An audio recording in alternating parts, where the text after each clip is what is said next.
Welcome back to the Ben Stewart Podcast, or as I like to say, the Paul Chek Referral Program. We have a lot of people who are in the Paul Chek crew, and this one is another one. His name is Ryan Sprague. He's the founder and co-owner of Highly Optimized. Highly Optimized is a company dedicated to helping its clients transform and become the conscious leaders that the world is patiently awaiting. He is also the host of the Highly Optimized podcast. And this, as well as this One Time On Psychedelics, which is, I think, is just an incredible name for a podcast, because you know exactly what it's about when it says this One Time On Psychedelics ... waiting for the rest. And these are two podcasts that this guy does in his time, and he grows some plants. We're going to get into that, and is the co-creator of Connect with Cannabis program. I really want to dive into this because a lot of episodes that we've had on, we've talked about cannabis, and we're going to go deep. We've gone deep into the history, but we're going to go deep into what we can do with it today with really beautiful programs. Ryan, his mission in life is helping his fellow brothers and sisters become empowered in their experience of being alive through one-on-one men's coaching, plant medicine integration, coaching, and also retreat experiences. So without further ado, let's get Ryan in here on the Ben Stewart Podcast.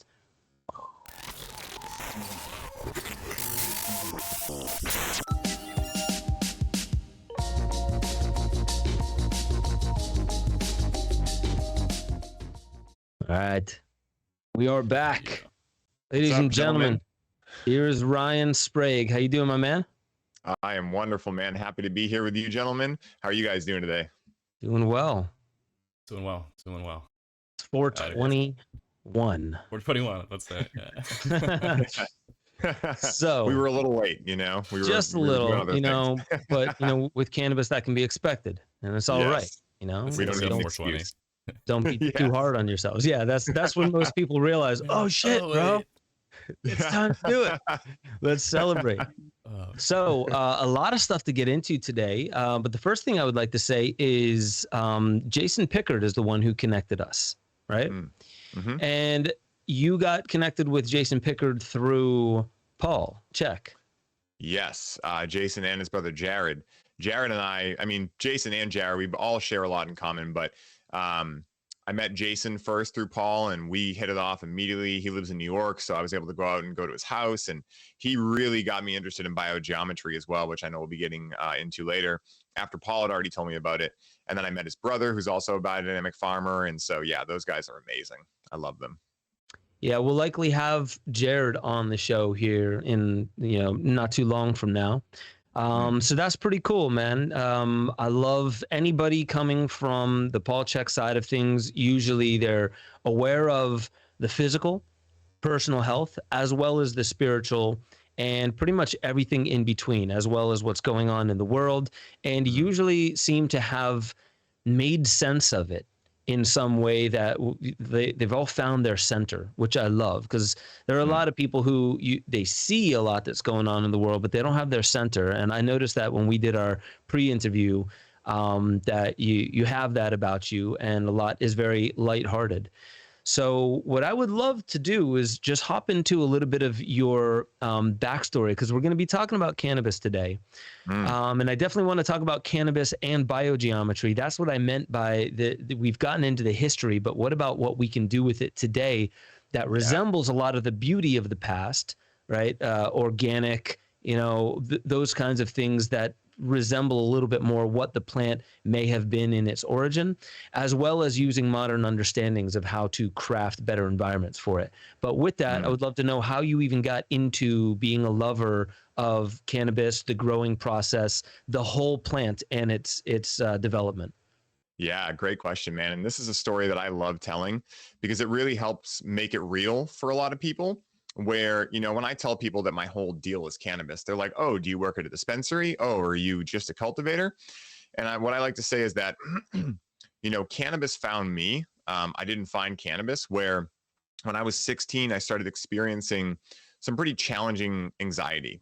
And I went to the doctor, who after 5 minutes diagnosed me with generalized anxiety disorder, right? Most doctors do that after only 5 minutes. And so when I started trying out pharmaceuticals, of course, all the promises were they're going to help alleviate your symptoms, yada, yada. And I'm not here to diss pharmaceuticals, but they didn't work for me. And so I started to ask myself, like, is this how I'm going to be forever? Right. And especially at that age, right. You're coming of age, you're trying to figure out the world. And so it was a pretty jarring experience for me. And then, as a last ditch effort at the recommendation of a friend, he recommended cannabis to me. He was like, hey, this helps me with my anxiety. And I was like, what? Because at that point I had, been taking the Nancy Reagan approach, which is just say no. And, at that time, like, I had lots of friends who were just classic stoners, and I'm not here to judge that, right? I've had plenty of experiences like that, but my experience of like what type of person interacted with cannabis and what they were able to do with their life was just pretty small at that point. And so I ended up trying cannabis. And the first time that it really, like, the effects hit me, because, it takes a couple times to really understand, like, what am I even feeling here? Do I like this, etc. The first time that it hit me the right way, I remember thinking, wow, like, I feel amazing. And if I could describe it in the language I use today, I feel connected to myself. I actually feel like me, because these pharmaceuticals were making me feel like I was outside of myself, that I was more disconnected from myself. And so as I started to develop my relationship with cannabis, I started to develop my relationship with myself. And I thought, wow, this is amazing. And at that time, decriminalization had passed where I live. And so I wasn't going to get arrested for having a small amount of me, which was great. But, medical, recreational, none of these things were even on the ballot yet, right? Like, it was still a pipe dream. And so around that time, I got into school for psychology, and I was always obsessed with the mind, especially after going through anxiety myself. And so I started to do that. And around that time, it was like 2011 at this point, a cannabis education center opened up near my house. And I was a broke college student. So my father, around the same time, had discovered that I was using cannabis. And he wasn't exactly a cannabis proponent. He would just kind of be like, just say no, right? The Nancy Reagan approach. And so when he found out, he actually was not upset at all. He was actually really supportive of it, because he realized, like, well, you're killing it in school, right? You know what you want to do with your life. You have a good idea anyway. Your duties and responsibilities are being filled. He's like, if this plan helps you, then I'm all for it. And so when that happened, my father and I were able to deepen our connection a lot. And I thought my connection to myself that I had gained through cannabis was amazing enough, but I had no idea what was in store for me in the years to come that would really, like, bond me with this plant. And so not only did my father help me pay the cost of going to this cannabis school at the same time I was going to school for psych, but he joined with me. And so we would go there, and he wasn't interacting with cannabis at all at this point. He was just fascinated, and he wanted to understand what the plant was that was helping me. And so we went to the school together for, 2 years. I ended up taking the advanced program and working for them as an intern. And I remember going to pass out cards on, the comments, and, that were like, legalize cannabis and all these things, right? So I played that whole game, and it was super fun. And when I was there, I learned about cultivation. And my father and I, right before I started going there, after medical passed, tried growing, and our first harvest was terrible. It was absolutely garbage. And so part of the reason that he was like, yeah, let's pay for this. He's like, hey, this is a hobby that you're getting into. You want to be able to grow your own medicine. I'm around that. Like, I support it. So we started going, we learned all this stuff, and it was amazing. It was a great time for my father and I to connect. And so in 2014, I went to a music festival in Las Vegas, and I had a great time. It was the first time I interacted with other medicines, and I interacted with MDMA specifically. And I remember when I was, like, in the middle of the crowd, I just felt this really interesting feeling in my heart, like a heartache. And I didn't exactly know why. I actually had no idea. And so when I came home on June 22nd, I walked out to help my dad with the artwork like I did every Saturday, and something just felt off, right? I remember looking at him on the deck when I was about to walk out there, and something felt strange. And so I went out to him, and he was cleaning the pool, and I was like, hey, what's going on? What do you need help with? And that's when he told me he had terminal cancer, and that it spread throughout his body, and that he basically had 2 months to live. And so, of course, at this point, I realized I have no idea what to do with this information. I had never dealt with a loss like this before. And my dad was very stoic. He was very, like, trying not to put emotion into it. And he was like, this is going to be fine. But he also told me that he wasn't going to take treatment, because at that point, he had just finished up bringing his brother every single week to Dana-Farber in Boston for cancer treatment. So like he knew what that process was like, and he's like, I'm not going through that. My father was not the healthiest person. He was smoking cigarettes. He was drinking, Coca-Cola and whatever. And he was like, I'm not going to change how I live.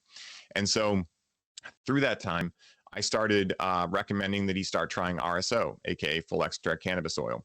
And at first he was very opposed to it because he was like, I don't want to interact with cannabis. I like my sober state of reality, wasn't a drinker, and never did any type of drugs. And so after a while, when the pain started setting in, he was like, okay, I want to do something. And so at that point, like I said, he had 2 months to live.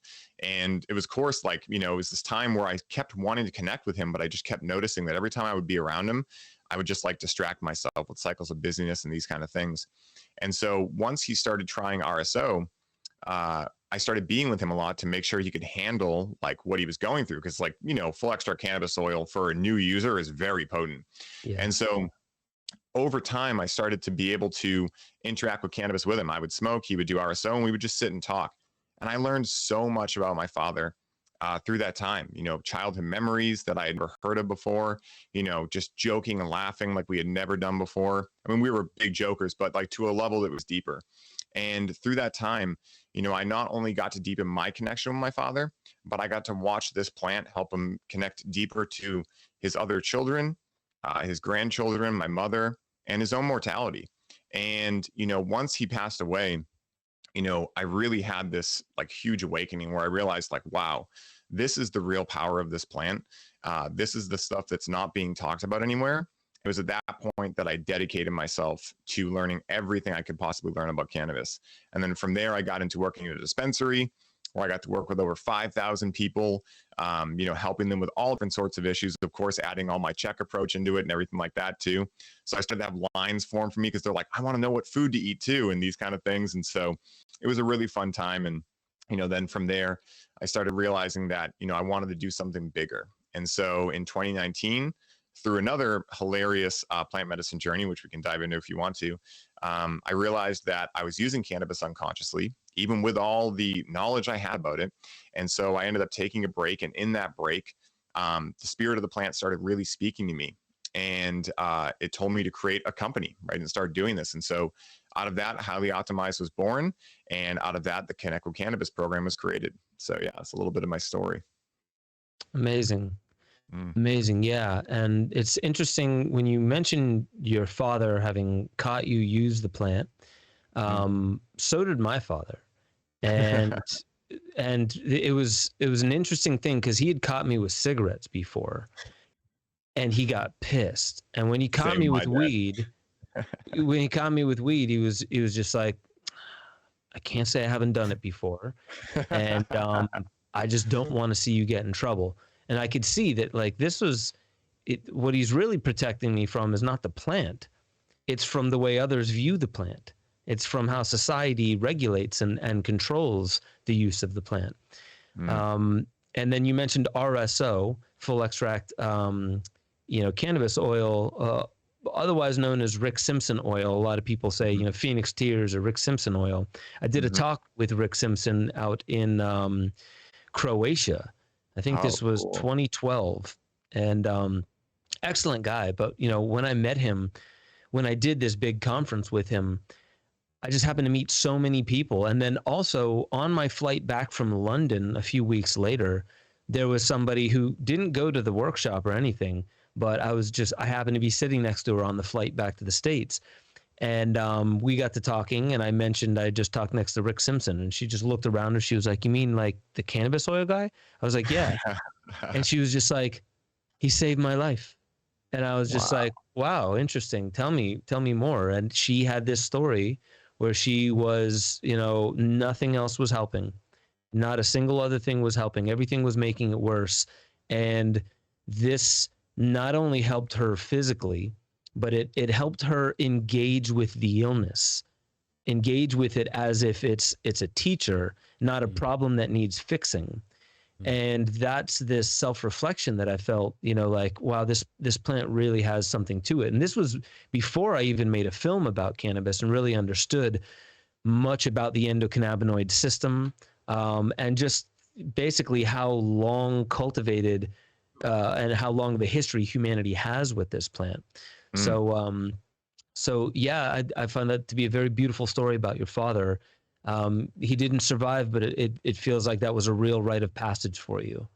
Yeah. And, I forgot to mention that he ended up living a year past when the doctors had given him as a result of his tumors growing so much slower.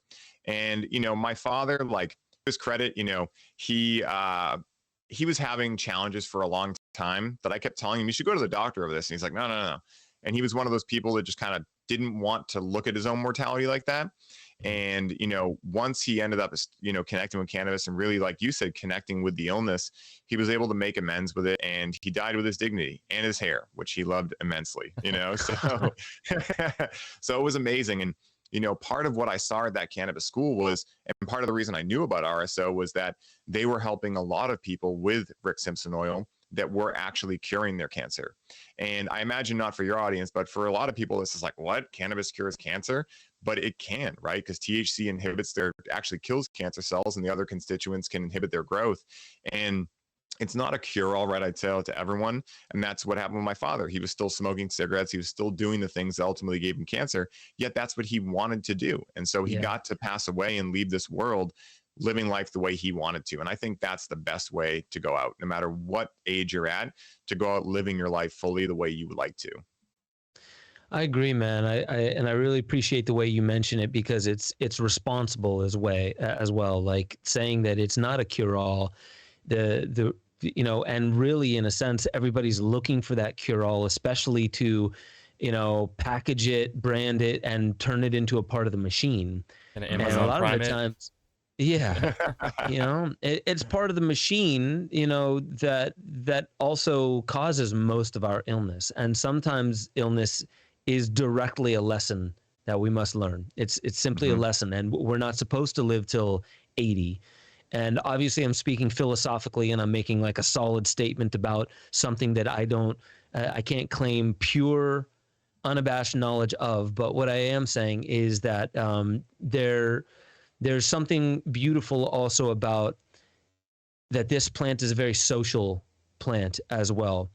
Not just in the fact that people sit around in a circle and they pass a pipe around, or they pass a joint around, which is, for one, that is far more deeply symbolically ceremonial than most other medicines. Even ayahuasca, like you have to form that circle, but you could sit anywhere. Like, you don't have to be in circle. They just very much so recommend it. There's something about passing like a stove around, and everybody gets a hit, and everybody's lips touch the same thing. And if one person gets onto a rant, everyone's like, "That's not a microphone. Pass that," The Bogart it, man. Right? Yeah. Yes.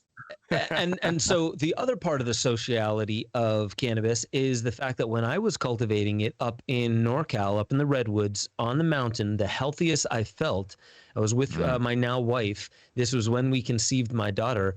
We were just lollipopping and trimming these, trimming up the plants and getting some of the water leaves off, juicing the leaves that we would trim off.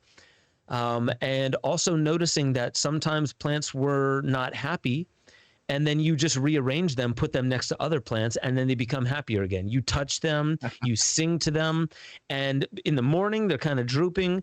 By the time you're done playing with them, their hands are like, which are the leaves, totally look like hands praising Jesus. They're vibrating. You look at them and they look like they're freaking vibrating. And there's something they love. And there's no doubt, anybody who's cultivated cannabis absolutely knows, without a doubt, they love interaction. They absolutely love the social element.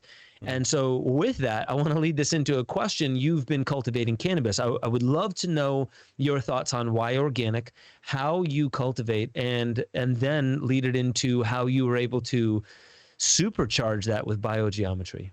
Yeah, great question. Again, man, you got great. So my part of like, we'll tackle the organic part first. So the obvious answer is, well, it's healthier. It doesn't have pesticides, rodenticides, herbicides, fungicides, glyphosate, those kind of things. And that's more of the quantitative way to look at it. But I think of cultivation as self-development, right? Because in self-development, what are we really doing? We're cultivating ourselves. And so in cultivating any plant, but especially the cannabis plant, we can learn a lot about life. And this is what I've learned, is that if you are looking to speed up the grow process of a plant by using chemical salt nutrients, bloom boosters, plant growth regulators, and these things, then you're probably trying to speed up a lot of your life, right? And you're probably not too present in your life. And so to grow cannabis organically, it takes patience, it takes love, it takes compassion, right? It takes all of these things, it takes presence, right? It takes these things, it takes connection, right? Which is, I think, the real secret superpower of cannabis. And what I've learned in my journey is the ability to connect deeper to yourself, those you love, your mission, and the world around you. But when you're connecting with cannabis, like most people need a bonsai tree practice, right? Especially you talk about high level entrepreneurs. I always bring it back to Mr. Miyagi with the bonsai tree practice, because a lot of people come home from work, they're stressed out. Either they're stressed out because they're working a job they don't like, or they're stressed out because they really love their job and they're just trying to do more and more and they just don't know how to stop, right? That masculine energy is running amok. And so rather than coming home and just, exchanging it out, numbing out, smoking cannabis every night, what I suggest to people, and part of the reason I'm making a grow program, is to have this recognition ritual where you come home, you get out of your work identity, you take a shower, you get into your garden, right? And then you practice patience, you practice presence, you invoke the feminine, right? That the plant teaches you into your life. And so I really feel that you can learn so much from growing cannabis organically, way more than just the actual quantitative measures of the plant being healthier. Because here's another thing, right? The same way that, if we eat meat that was factory farmed, that meat is going to have stress in the meat.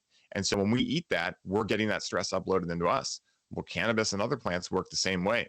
So when people are interacting with this corporate cannabis from companies that are made from people that were in finance last year or real estate or whatever, and now this is the thing that's projected to be their cash cow, well, that energy gets projected into it. You add into that growers that aren't getting paid enough money, growers that, potentially are addicts of who knows what, anxious, depressed, whatever.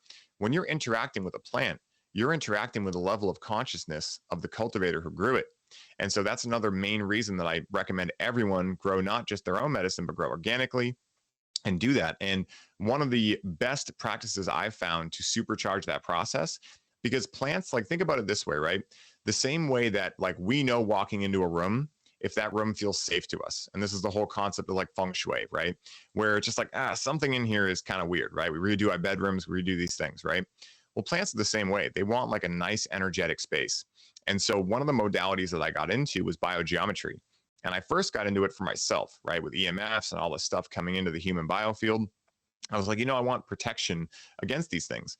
I enjoy using technology. What we're doing right now is because of technology, right? So I'm not here to hate on technology, but I'm here to go, well, how do I, minimize the damaging effects of this stuff that I do enjoy using that helps me connect to people like yourselves, right? And all these amazing people I work with. And so Paul Chek recommended me biogeometry. And then when I went to Jason's house, he's like full on with it. So I got to really experience like the energy of what it feels like in a household, drinking water that's charged with it, eating food that's charged with it. And so once I started hanging out with Paul and he was trying my stuff, he was like, man, it'd be interesting to add biogeometry into this and see what happened. So I'm like, challenge accepted, right? So I got right into it and I started applying biogeometry into my room. And, I was doing the rotation technique. And these are all like techniques you learn in the foundation training, but rotation, color balancing, actually putting the stickers on, my lights and things like that. And what I realized was, like, at the end, I was like, wow, it actually kind of feels like I'm smoking biogeometry. And, I've always been, a home grower, and I do these things because I don't want to buy cannabis from anywhere else, right? And I've always felt like I really connect deeply to my medicine. But once, Paul tried it, and he was like, dude, this is really interesting. I've never tried something like this before. I knew I was onto something. And so I started diving into it, and I was like, well, I mean, like, in theory, it makes sense, right? If you're making the energetic space for these plants more conducive to their growth, to their happiness, then they're going to provide you with a result that, whether you think of it as yield, quality, how I think of it is the experience, right? Like when I interact with my cannabis, now again, when you grow your own cannabis, it's literally made with your love, right? You cultivated it. So there is that connection. But I've had friends and clients that I've set up their home grows for with biogeometry, and I've tried their cannabis, and a very similar effect occurs. It's almost like, this is going to sound a little strange, but it's almost like I'm hanging out with a mistress. So it's not my woman necessarily, right? But it's something that feels very comfortable to me, right?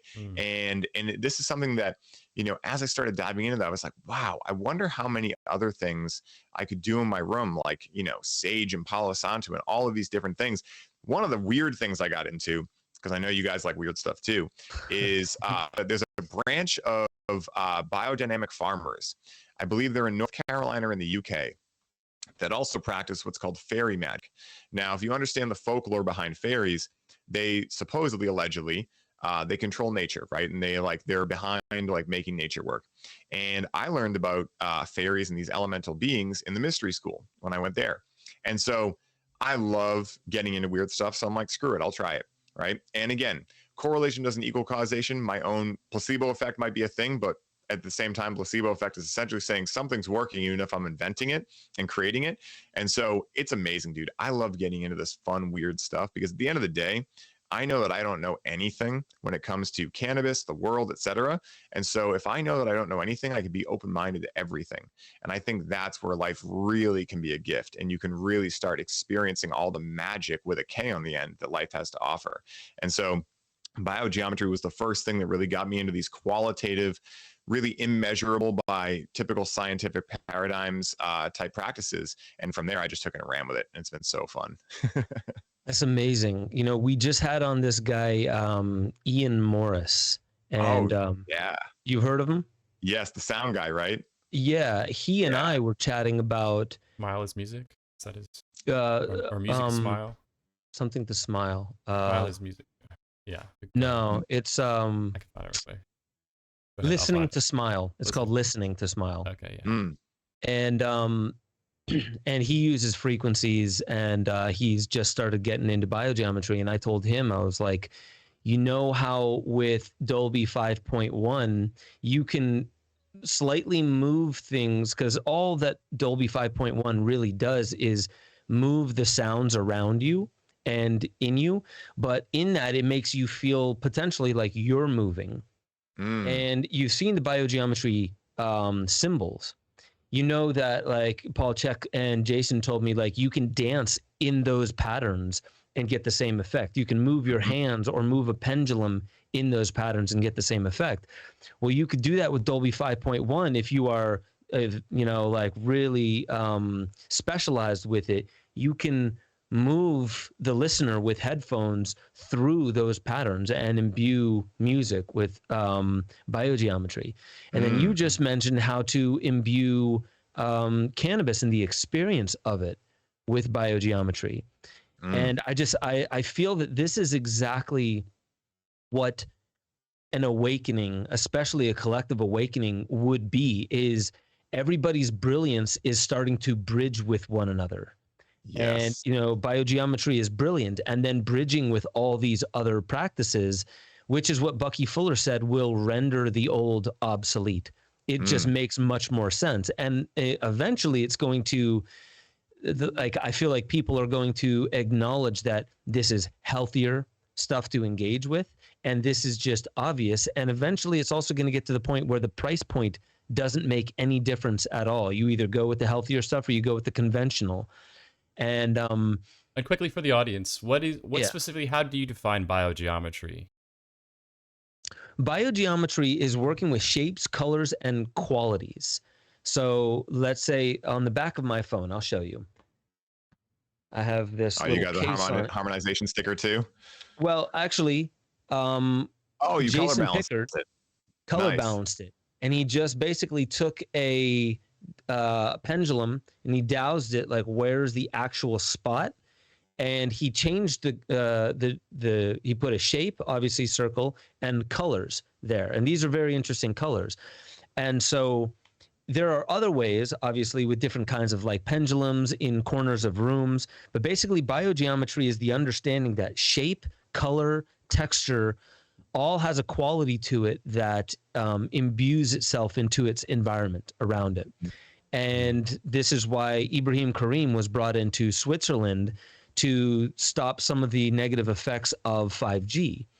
And people, their horses, their skin was sloughing off. Their cats were projectile vomiting. There was this woman with migraine headaches because of it. He came in, he touched up one 5G tower and it changed the entire town. They thought it was going to be woo woo. They were like, I don't invest any, belief that this is going to work.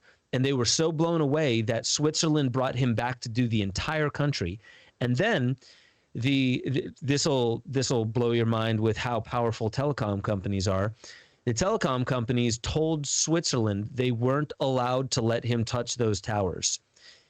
And so what he basically had to say was like, so you want me to change the symptoms without touching the cause? And in not so, direct a way, they basically said yes. And he still did it. He still did it with biogeometry, using pendulums, shapes, colors, these things to change. And also, like what Jason Pickard is doing is building a house according to biogeometry. It's absolutely incredible. And eventually we'll get Ibrahim and Daraya on this show. But that's biogeometry. And to stay on point, because we only have like 20 more minutes, I want to get into your Connect with Cannabis program. And what that is, definitely how people can engage with it, we'll get towards the end. But Connect with Cannabis program, because I want to then hop into, you have 3 steps to successful cannabis experience, which I would love to hear, and 3 ways to understand cannabis in mind, body, and spirit. So let's launch in with what is the Connect with Cannabis program. Yeah, so this is a subject I absolutely love chatting about. And it's really, what happened was I started noticing that I was having these experiences that I laid out before, where I was able to connect to myself deeper. And I realized, I hypothesized that, maybe other people could get these same results, right? And when we look at the world right now, we're told in a lot of ways that we have a loneliness epidemic, right? But the world has this way, society has this way of making the problem actually the result. So loneliness is the result, right, of an actual deeper problem, which is the inability for most people in the world right now to connect deeply to themselves, those they love, their mission, and the world around them. And so what I started realizing was that really what cannabis helped me do was go through my own hero's journey of being able to connect deeper to every aspect of my life. Because for a lot of people, connection is scary because they might lose things. They might lose people. They might lose themselves, right? They might die, all these things, right? But at the end of the day, what I realized is that, and what I choose to believe is that we are infinite. And so when I went into making this program, it was funny. I was hosting a retreat on Martha's Vineyard, which is a beautiful island off the coast of the Cape Cod. And I was going to host a cannabis workshop there. We were doing lots of different, self-development stuff. It was a men's retreat. And so we had it on the calendar, cannabis workshop. And I had this intuitive feeling. I was like, I'm not going to think about what I'm going to do. It's just going to come to me. And so I'm outside doing some 90-90 stretches, right, with my hips right before the workshop goes live. And I just get this download, right? And I'm like, ooh, the conversation with cannabis, right? And so the first module I made out of this program was this exercise where, in a sober state of reality, you write a letter to yourself, right? And you can sub out yourself for cannabis, your mother, your father, your boyfriend, girlfriend, partner, whatever, right? But we did it for ourselves. So you, in a sober state of reality, you write a letter to yourself, and think of it like a love letter. So you're owning up to, like, maybe you've, not stepped fully into your power. Maybe there's confusion that you're not exactly sure what it is, right? But you're just getting real with yourself. You're being vulnerable, open, and honest. And then you connect with the plant. And as you feel the essence come over you, you then write a second letter back to yourself with now the essence of cannabis speaking through you, with you being the channel. And a lot of times the aha moments and insights people get are jaw-dropping, right? And so they're essentially learning to, like, be their own coach and connect to themselves. And these are things that, again, we can do in a sober state of reality, but most of this is atrophied for most people. And so cannabis can be the training wheels that allows us to connect deeper to ourselves. And so through this 12-week program, we're going to take lots of different self-development practices, from conversating, like I just talked about, which is kind of a modality I call story work that I learned through the Enlifted program, flipping limiting beliefs, musical therapy, connection exercises, the art of play, all of these different things. And we're infusing cannabis into them to see what new insights, aha moments, and awarenesses come through that will allow us to connect deeper to ourselves, those we love, and the world around us. And so it's been so fun to be able to host this program, because what I've been realizing is that these results are replicable, right? People are experiencing very similar things. And a lot of times, what one person experiences and shares on the group call is like the missing link that all of a sudden has someone else go, oh, and you can just see them like, I get what I just experienced now to a deeper level. And so it really is like sharing a joint together, right? Where you're sharing this collective consciousness of cannabis with one another in the program. And it's just so much fun. And so that's really what it is. It's a hero's journey in learning how to connect deeper to your life through the aid of cannabis being your ally and helping you do just that. And it's been so much fun. And we're getting ready to make the Grow program now, Grow with Cannabis. And we love play on words, right? So when you think about connect with cannabis, you could think about like connecting with the plant, connecting deeper with cannabis, right? So we love those plays on words. And Grow with Cannabis is a very similar way where we're teaching the art of cultivating cannabis as a crucial self-development practice to help people learn to relax and turn off. Because what's one of the main reasons people end up dependent or addicted, some might say, to cannabis? It's not that the plant necessarily is addictive. That's more of society looking at the result as the issue. The issue is that cannabis provides feelings of comfort because it's a feminine medicine. And those feelings of comfort are extremely addictive to people living in discomfort. This really happens a lot with men, but it definitely happens with women too. And so that's a little bit about the program and why I love coaching it so much. It's so much fun. Hell yeah, dude. I mean, one thing I want to clarify for the audience, is this an in-person program? I know you said module, so is it filmed as well? Yeah, so we have a 12-week program that we have them go through on Kajabi. So every week they're getting access to 3 new modules. And it's kind of like one module broken into 3. So you have the science behind what we're talking about. So we get into the science of everything from intention to the nervous system to connection to play to everything. And you have the ceremony module, which is actually like the direct experience of what we're doing, like the conversation with cannabis. And then we have the facilitation track too. So, hey, if you're looking to do this for someone else, this is what you should keep track of. This is how to set the right container. This is how to ensure people are setting the right intention.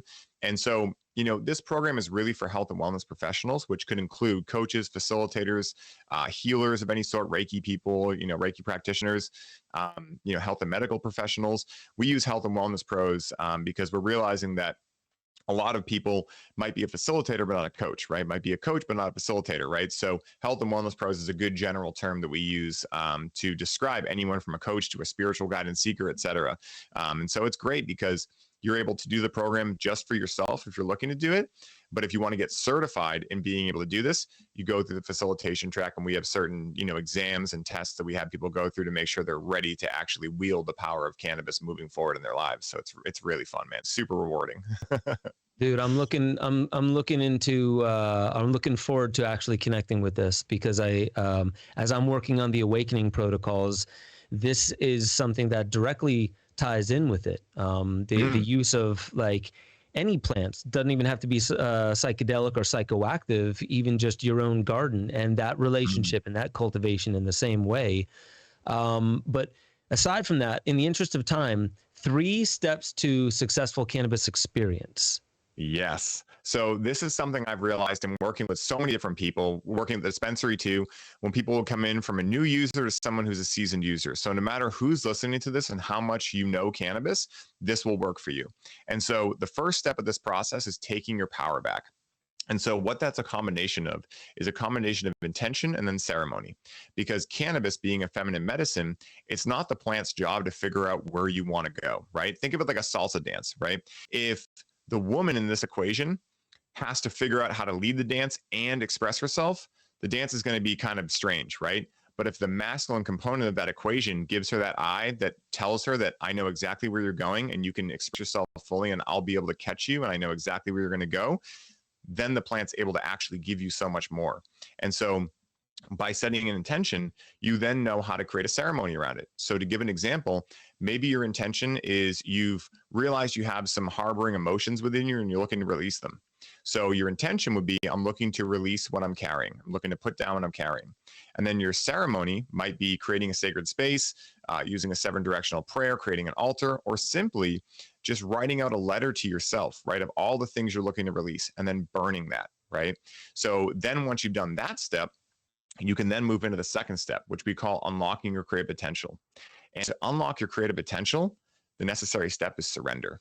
And surrender is a term that a lot of plant medicine people and people in the world in general get kind of like, ugh, about, right? And it makes sense because most people don't know why they're surrendering. what they're surrendering into, what the purpose of it is. That's what intention and ceremony does. If you know you're looking to release what you're carrying, then you're open to surrendering into what the plant gives you to release, right? So you're more able to see the experience happening as for you rather than to you. And you're able to stop white knuckling and release into what the plant shows you. And when you're able to do those two things, you're more able to go to the third step, which is becoming unstoppable, which is literally just integration, right? Because you can have these experiences, you can do the first two steps, but if you're not actually keeping track of like what you experienced, then really what happens is you have this PEAK, peak experience. Oh my God, I experienced releasing emotion. I connected to myself. I felt more love for my partner. And then you go back to your daily life. And if you're not actually doing the how, right? Because cannabis can show you the what, but it's your responsibility to figure out the how. And so they give you these glimpses into what your life could be like. But it's up to you to then, in a sober state of reality, start going, okay, when am I going to, let's say you connected deeply to your partner in your ceremony. And so, okay, now I'm going to put it on my calendar once a week to have these connection moments with my partner. Maybe it's a date night. Maybe it's a sex ritual night, right? Anything you want to do. And so it's up to you to be able to integrate that into your life, because at first it's going to be as if, right? And what I mean by that is, okay, what would it feel like, as if I was able to connect to my partner more, right? When you're first starting to integrate. But after, 8, 12, 16 weeks of doing that, it's going to be matter of fact. Thursday at 8 o'clock, when you have it in your calendar, you guys will just know. You'll end up in the same room and you'll be able to start doing that, right? Still be on your calendar, but you guys will be in the process of making it a given, right? Making it matter of fact.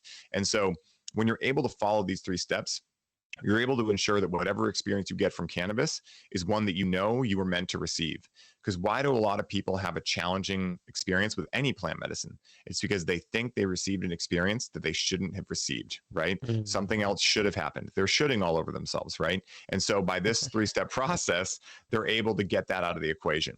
And it doesn't mean that it's going to be easy what might come up, because when you start interacting with cannabis, which is the world's most misunderstood plant medicine, in this way, it can really mimic some of the challenging experiences you can experience with ayahuasca and these types of things, where like this plant works. I mean, it really works in this way. And most people just have no idea it works in this way. And so that's why when I share this with people, I say, hey, make sure if you're setting an intention that's a little jarring, like I want to release everything I'm carrying, you have some space available to do that, because, you might be crying, screaming on the floor, right? Like letting go of what you were carrying.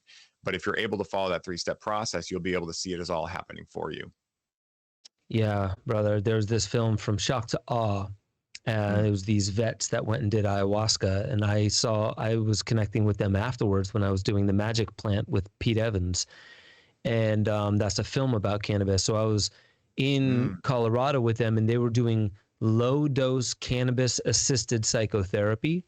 And they were telling me that was deeper than ayahuasca, that it was deeper than other plant medicines that they had. And it was directed with psychotherapy, but it was cannabis assisted. And they were really trained to, like, it's not all about the intellect, the words and all these things. Like, they're safe containers for the emotions to be able to emerge and to be felt, and almost like EMDR to rewrite the emotional signature inside of those body held experiences. So I love the way you explain that. 3 ways to understand cannabis in mind or in body, mind, and spirit.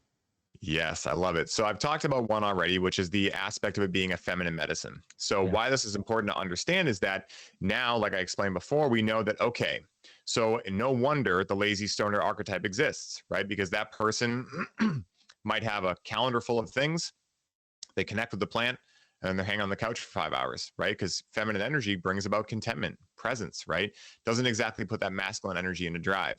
And so if you understand it's feminine, then you understand that, like, okay, if I have things to do, if I'm looking to get a certain thing out of this, I must give it a direction, aka an intention. And so the second step to this is that it's a mirror. And so most plant medicines work like this, but I would actually say pretty much all of them do. And what it will do is it will mirror back your internal state of reality. So another reason that people have challenging experiences is because they don't set the intention first. So they're not aware of what might come up. And then what happens is they end up scapegoating it onto the plant. Oh, I can't interact with cannabis. Cannabis gives me anxiety. Cannabis makes me depressed. Cannabis makes me paranoid. When in reality, the plant's like, I'm just showing you what's already inside of you, right? Yeah. Because as it moves you from your head into your body, right, you don't have the protection mechanisms stemming from your ego that are normally preventing you from seeing what's really coming up in you. And so as we understand this as a mirror, it further prevents us from having an experience that turns into an ordeal. Because we want an experience, we do not want the ordeal, right? And so the third step to this is that it's imagination medicine. And why this is so important to understand, and why I think this is actually the best way to understand it, and what it really gives us in the equation of our lives, is that, I'm not a religious person, yet I know a good quote when I hear one. And so the Bible states that if you want to enter the kingdom of heaven, you must first enter the mind of a child. And so I remember one time I was interacting with cannabis, and I happened to, read that, or someone said it to me, I forget. And it hit me differently. And I was like, that makes a lot of sense.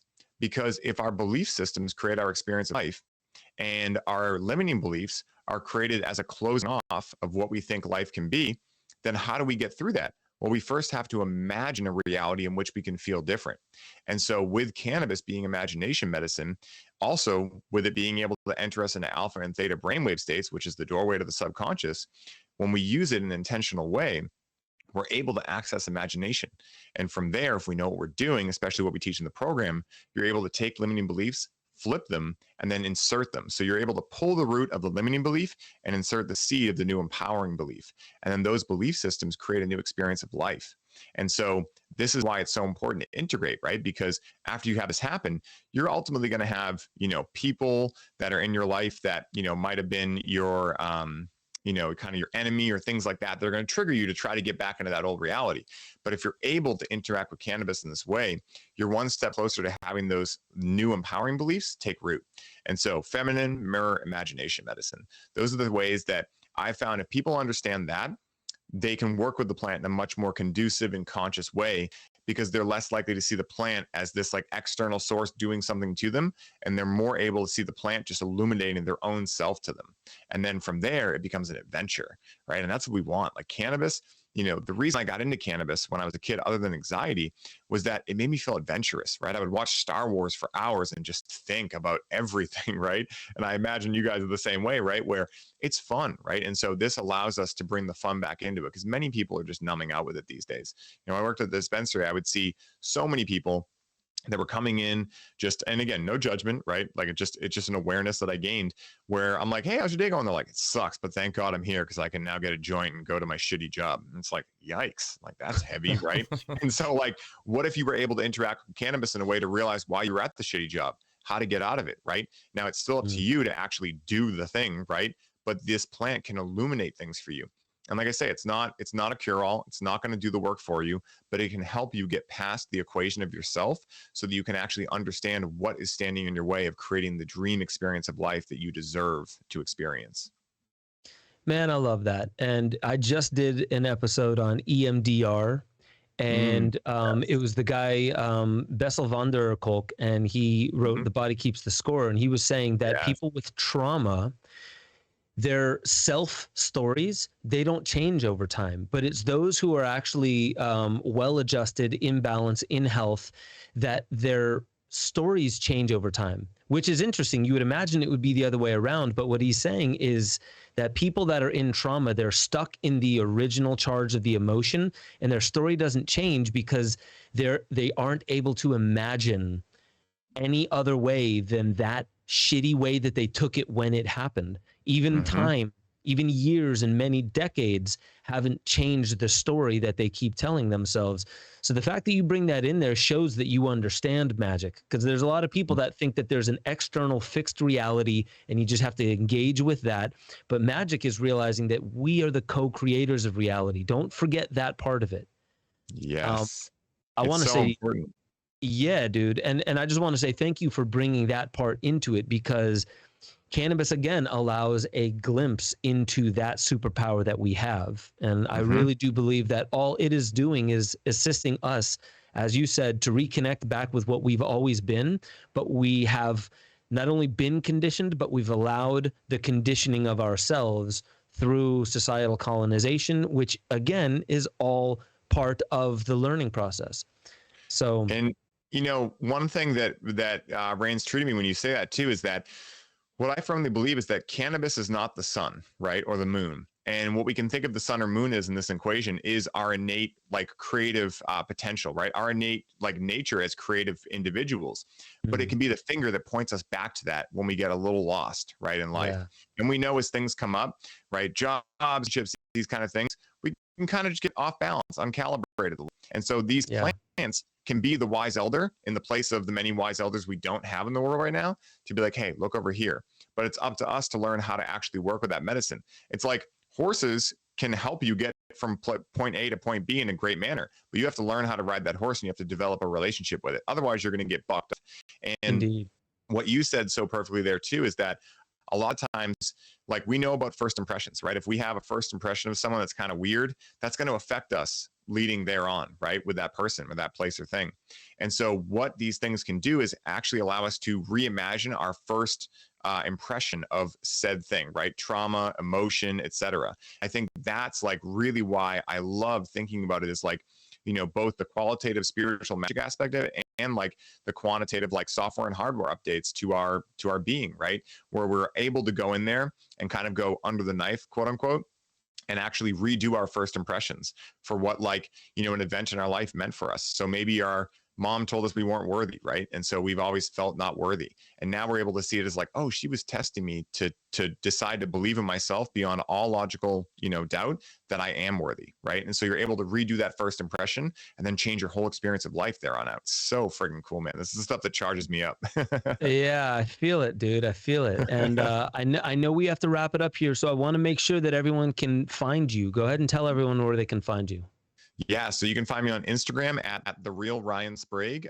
Sprague is how you spell the last name.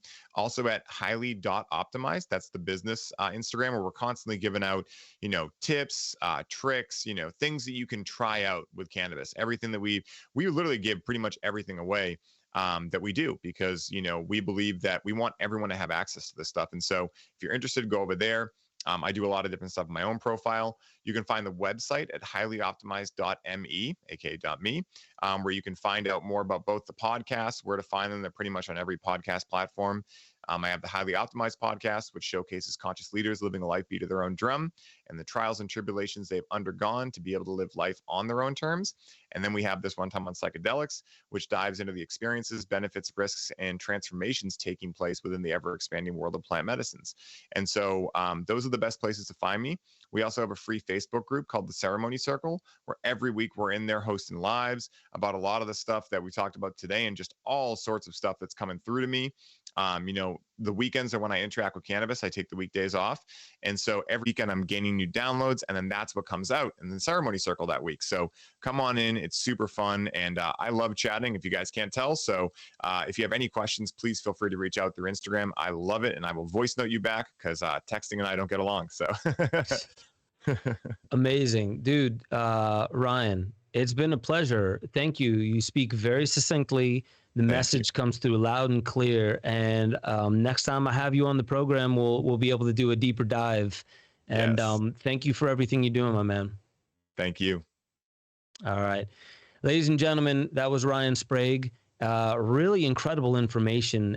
Please take this to heart because the way that he was breaking down cultivating the plant is a process of cultivating thyself. Think of what the Masons were doing. They were talking about masonry as a metaphorical building of the human, the real human on the inside.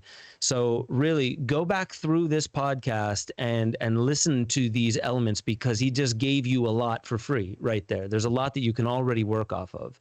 With that being said, I just want to say thank you for you all. When you engage with plants, remember that you're always engaging with something intelligent. So do that with reverence, do that with responsibility, do it in a safe place. And always remember that we are here Thursdays, 5 p.m. Eastern, every single Thursday. We're going to have 1 week off coming up in next week, actually. And I'll be in Costa Rica. But with that being said, I love you all. Thank you for coming back. Thank you for all your amazing comments. And I'll check you out next time on the Ben Stewart Podcast.